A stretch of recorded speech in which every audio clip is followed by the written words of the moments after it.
Bonjour mesdames et messieurs, bon réveil, bienvenue dans ce 6h30. Le Conseil des ministres hebdomadaire s'est tenu ce mercredi au Palais de la Présidence de la République sous la présidence du chef de l'État Alassane Ouattara. Plusieurs dossiers ont été examinés et plusieurs nominations ont été faites. Au nombre des décisions, il y a le plan d'urgence pour l'amélioration des conditions de vie des populations dans la commune d'Abobo. Ce sont 173 milliards 600 millions de francs CFA qui viennent d'être dégagés dans ce cadre. Nous y reviendrons dans nos prochaines éditions.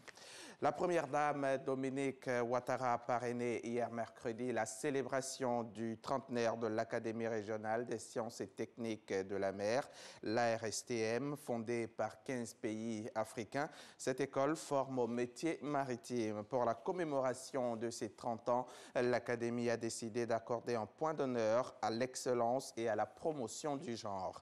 La première dame a ainsi primé les meilleurs élèves de cette école. Elle a également fait don en matériel de santé. Le point avec Mahama Traoré. Sur les rives de la lagune Ébriée, dans le quartier Yopougon-Niangon-Lokwa, se dresse un édifice à la hauteur des ambitions d'intégration de 15 États africains. Cet édifice, c'est l'Académie régionale des sciences et techniques de la mer. À son actif, plus de 8000 élèves formés au métier maritime en 30 années d'existence. Mais force est de reconnaître, l'Académie de la mer a de tout temps été prisée par les jeunes hommes. Les métiers de la mer sont des métiers qui ne sont pas des métiers faciles. Ce sont des métiers qui sont pourvoyeurs d'emploi, de richesse comme on dit, mais ce ne sont pas des métiers faciles. Je prends par exemple la navigation. Aller en mer pendant des mois sur l'eau, ce n'est pas évident. C'est pas évident et donc pour une femme, c'était pas évident au départ. Depuis quelques années, la gente féminine s'intéresse de plus en plus à cette école. Pour 2017, l'Académie compte 109 filles dans son effectif. Et elles étaient nombreuses ce mercredi à présenter les honneurs militaires à la première dame de Côte d'Ivoire, Dominique Ouattara, marraine de la célébration du trentenaire de leur école. Commandant de troupes, République du Congo, inspection de troupes terminée, arrosant Madame la Première Dame. Madame la Première Dame et chère maman, cette journée de l'excellence et du genre dont vous êtes l'inspiratrice vient nous faire prendre conscience que la femme, aux côtés de l'homme, doit accepter de se former, de se battre pour s'affranchir des pesanteurs socio-culturelles afin de mieux apporter sa contribution à l'émergence de nos États. Lors de cette cérémonie, la première dame, Dominique Ouattara, a primé les meilleurs apprenants de l'année académique 2017. Fait notable, pour la plupart des cycles de formation, ce sont ces jeunes filles qui arrivent en tête, démontrant ainsi la capacité de la femme à exercer dans le domaine maritime. À nos jeunes sœurs ou à nos filles de l'Académie, je voudrais les féliciter pour leurs brillants résultats scolaires qui démontrent combien la jeune fille peut être aussi méritante que le garçon si elle s'adonne avec dévouement et abnégation aux études. 30 ans au service de l'intégration sous-régionale avec pour mission de permettre aux États africains de répondre aux défis maritimes. La première dame de Côte d'Ivoire n'a pas manqué de saluer l'action de l'Académie régionale de la mer. Depuis sa création en 1987, l'Académie régionale des sciences et techniques de la mer constitue l'un des piliers de l'intégration régionale dans le domaine des métiers de la mer. Je voudrais enfin vous dire, chers élèves, que je suis particulièrement fière de vous. Je vous encourage à persévérer dans la voie que vous avez prise et à exceller dans tout ce que vous entreprendrez tout au long de votre vie. Le métier de la mer que chacun de vous a choisi est un métier noble et passionnant, qui vous amènera à découvrir le monde et à réaliser vos rêves. Je voudrais donc vous inviter à le pratiquer avec beaucoup de conviction et de motivation. C'est le centre de santé de l'Académie régionale de la mer qui sort grand bénéficiaire de cette visite de Dominique Ouattara. La fondation Children of Africa vient de lui offrir une nouvelle ambulance, plusieurs nouveaux équipements et 1000 doses de vaccins contre la fièvre typhoïde. Le reportage de Mahama Traoré, commenté pour vous par Abiba Dombele Saoué. La SOTRA, la Société des transports abidjanais, vient de recevoir 94 nouveaux autobus. C'est le 7e arrivage qui s'inscrit dans le projet initié par l'État de Côte d'Ivoire. qui vise à fournir 500 nouveaux bus au titre de l'année 2017.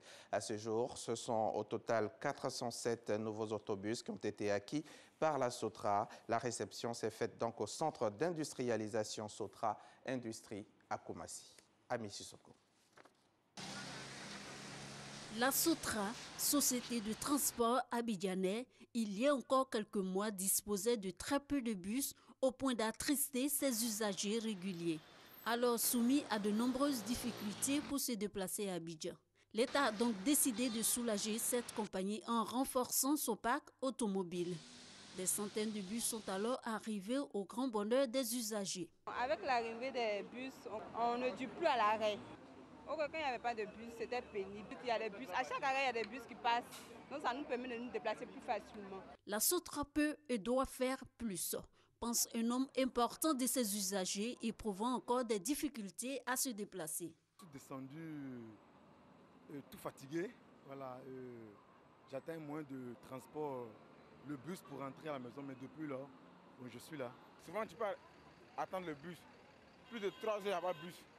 Maintenant, lorsque le bus vient, c'est mélangé, il n'y a pas d'ordre. La Sotra a les moyens de s'octroyer des milliers de bus pour véritablement transporter les Ivoiriens. Pourquoi on évite l'anarchie dans laquelle nous nous trouvons avec les BACA ou je ne sais quoi. La Sotra, elle peut régler le problème.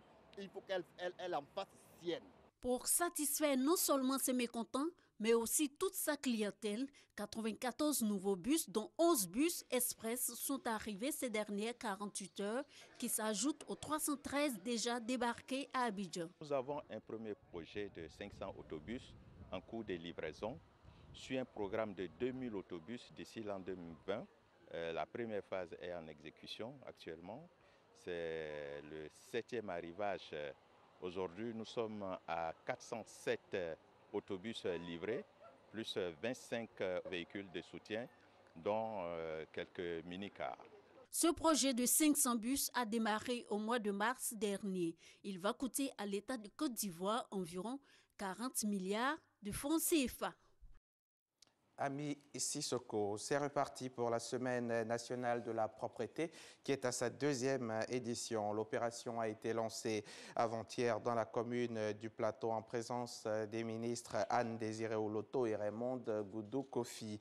Cette action gouvernementale vise à inculquer les notions d'hygiène aux populations en vue de tenir leur environnement propre. On en parle avec Grace Kando. L'amélioration de la salubrité du cadre de vie et de travail, un pari que veut réussir le ministère de la Salubrité, de l'Environnement et du Développement durable. Pendant une semaine, les populations seront sensibilisées aux notions d'hygiène dans le cadre de la 2e édition de la Semaine nationale de propreté. Cette période sera aussi le moment de susciter auprès des populations des actions concrètes d'entretien des espaces publics. La propreté est une valeur qui, malheureusement, commence à être absente de nos habitudes quotidiennes. C'est la raison pour laquelle le gouvernement a accepté que nous puissions faire la promotion de la propreté comme moyen de lutte contre l'insalubrité. Il y a un lien indéniable entre la propreté et la santé. C'est la raison pour laquelle nous sensibilisons les populations aux maladies liées aux mains sales, qu'on appelle les manoportées, telles que le choléra. Il faut s'approprier les mesures de prévention pour éviter la maladie. Donc, prévention veut dire propreté, veut dire anticiper sur la maladie. La première édition de la Semaine nationale de la propreté a vu la distinction de 3 communes avec Korogo en tête, Niablé en 2e position et la commune du Plateau pour la 3e place. Nous avons acheté du matériel et on a distribué ce matériel-là à nos chefs de quartier qui nous représentent dans les quartiers. Il y a 19 quartiers.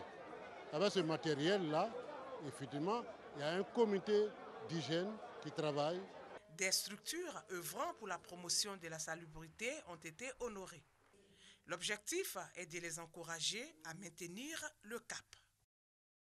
Les retraités de Yopougon se mettent au service des personnes analphabètes. Ils viennent de bénéficier d'une formation Le service autonome de l'alphabétisation et de l'éducation formelle leur a enseigné les techniques pédagogiques pour mieux faire passer le message. Serge Coléa, reportage. 10 jours de formation pédagogique à l'attention des seniors, membres de la Confédération des associations des retraités du public et du privé de Côte d'Ivoire, section Yopougon. Objectif, leur enseigner les techniques pédagogiques afin de leur permettre de se mettre au service des personnes analphabètes. Qu'on soit enseignant, qu'on soit de tout corps de métier, si on n'est pas empêché, si on n'est pas handicapé, vous pouvez toujours servir. Ces retraités qui, pour la plupart, ont exercé dans le secteur de l'éducation pourront ainsi s'occuper sainement et mettre à profit leur riche expérience. Depuis que je suis à la retraite, je ne me suis jamais assise. J'ai fait toujours des formations. En conseiller conjugal, je suis toujours partie, toujours en train de faire quelque chose. On me dit, mais toi, ta retraite, tu ne t'assois jamais. J'ai dit, non, le retraité ne doit pas s'asseoir. C'est maintenant que la vie commence. L'initiative est de la CGRAE, la Caisse générale des retraités des agents de l'État. Nous sommes convaincus que les retraités sont une banque de compétences, vu leur expérience. Et nous réfléchissons, nous nous disons, ce sont des gens que nous pouvons remettre dans le circuit. Pour mener à bien ce projet, la CGRAE a fait appel au service autonome de l'alphabétisation et de l'éducation formelle. La retraite est une grâce et qu'on peut être retraité et mettre toujours ses compétences au service des communautés, au service des concitoyens. Il s'agit pour nous de rendre plus performant ce que nous faisons sur le terrain, de permettre à ces personnes qui sont à la retraite de nous accompagner dans notre combat. Ces retraités seront déployés dans différents centres d'alphabétisation de Yopougon. Leur mission, aider à réduire le taux d'analphabétisme en Côte d'Ivoire qui est à environ 44%.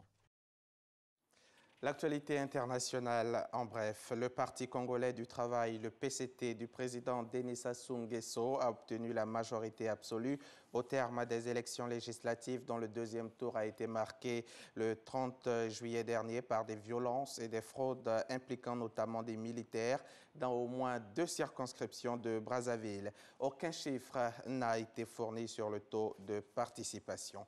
Il était devenu le symbole des détentions arbitraires à Djibouti. L'opposant Mohamed Ahmed, dit Djaba, est décédé mercredi 2 août dans l'après-midi. Accusé par le régime d'être un agent érythréen, il avait été arrêté en 2010, puis avait attendu pendant 7 années son procès avant d'être condamné à 15 ans de prison ferme en juin dernier. Selon l'opposition, il était le plus ancien prisonnier politique du pays. Pour ses avocats, la mort de Djaba n'a rien d'accidentel. Le président brésilien vient de remporter une victoire politique importante. Les partisans de Michel Temer ont obtenu un nombre de voix suffisant pour rejeter la mise en accusation pour corruption qui le vise. L'opposition n'est pas parvenue à rassembler la majorité des 2 tiers nécessaires pour permettre son inculpation. Et puis, le président vénézuélien Nicolás Maduro a annoncé hier mercredi 2 août que l'installation de l'Assemblée constituante initialement prévue pour jeudi était reportée à vendredi. Une assemblée dont la légitimité a été mise en cause par l'entreprise chargée des opérations de vote qui dénonce une manipulation. La procureure générale du Venezuela, Luisa Ortega, a annoncé mercredi soir qu'elle avait ouvert une enquête sur les suspicions de fraude entourant l'élection de cette assemblée chargée de rédiger une nouvelle constitution. La star brésilienne du FC Barcelone, Neymar, a annoncé hier mercredi matin son départ du Barça à ses coéquipiers réunis pour la reprise de l'entraînement. Une annonce qui intervient après des semaines de rumeurs pour son transfert au PSG, Paris Saint-Germain. Si ce départ vers le Paris Saint-Germain est donc confirmé, c'est environ 222 millions d'euros, soit plus de 100 milliards de francs CFA que devrait débourser le PSG pour enrôler Neymar. On en parle avec Michel Digré. Neymar, la star brésilienne du Barça, avait été le dernier à arriver sur les lieux d'entraînement du club au volant de sa voiture accompagné de 3 amis. L'attaquant de 25 ans est venu s'entraîner comme prévu et a communiqué à ses coéquipiers qu'il s'en allait, a dit un porte-parole du club. L'entraîneur Ernesto Valverde lui a donné l'autorisation de ne pas s'entraîner et d'aller s'occuper de son avenir. Ces dernières semaines, plusieurs médias annonçaient le départ imminent du Brésilien vers le PSG, propriété d'un fonds souverain qatari prêt à payer les 222 millions d'euros, soit environ 144 milliards de francs CFA, le montant de la clause libératoire de son contrat vers le Barça. Sur la toile, les supporters du PSG, eux, sont aux anges. Et ça a été quoi la réponse à votre avis des Qataris? Je connais. 220 millions. Il n'y a pas de problème, monsieur. 220, on va faire le chèque, on le fait tout de suite. Cette somme serait du jamais vu dans le monde du football, bien au-delà du record des 105 millions d'euros dépensés en 2016 pour le transfert de Paul Pogba de la Juventus de Turin à Manchester United.